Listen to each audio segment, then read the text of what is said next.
Thank you so much, Madam Chair. I appreciate you and Ranking Member Carper allowing me to speak in support of the Ozone Standards Implementation Act. I'm pleased to join the Chairwoman in sponsoring this bill.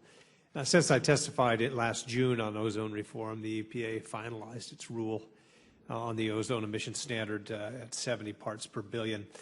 In my opinion, this rule demonstrates complete tone deafness on part of the EPA, and it's particularly detrimental, as we were hearing, to my home state of Arizona, where the impacts of the EPA's failed air regulatory regime are apparent.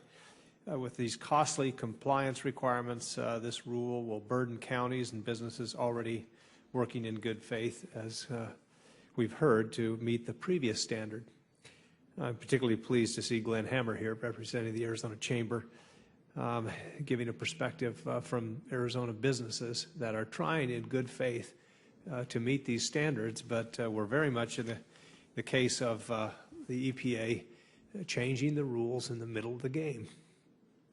I, for one, believe it's time for Congress to step in, and this legislation includes a provision from the bill that I introduced previously called the Ordeal Act, that would change the mandatory review of national ambient air quality standards from 5 to 10 years.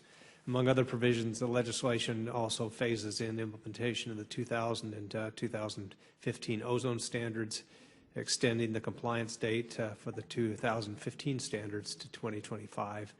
It remains crucial that states have the flexibility and the time to implement their own innovative and proactive measures here.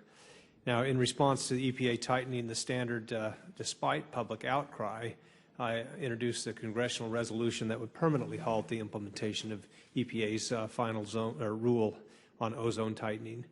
I can tell you the outcry has not dimmed in my state. I hear it statewide with the decision of the Attorney General to file suit over the rule and to be joined by other states in that effort. I hear it in Phoenix as members of the business community, such as Glenn here, realize that it's impossible, not just difficult, but impossible for Arizona to ever comply with that standard. And most recently, my staff in Yuma attended a Board of Supervisors work session on this very topic just last week, hoping to find a way to be protected from this last tightening. This effort I pledge to work on and achieve.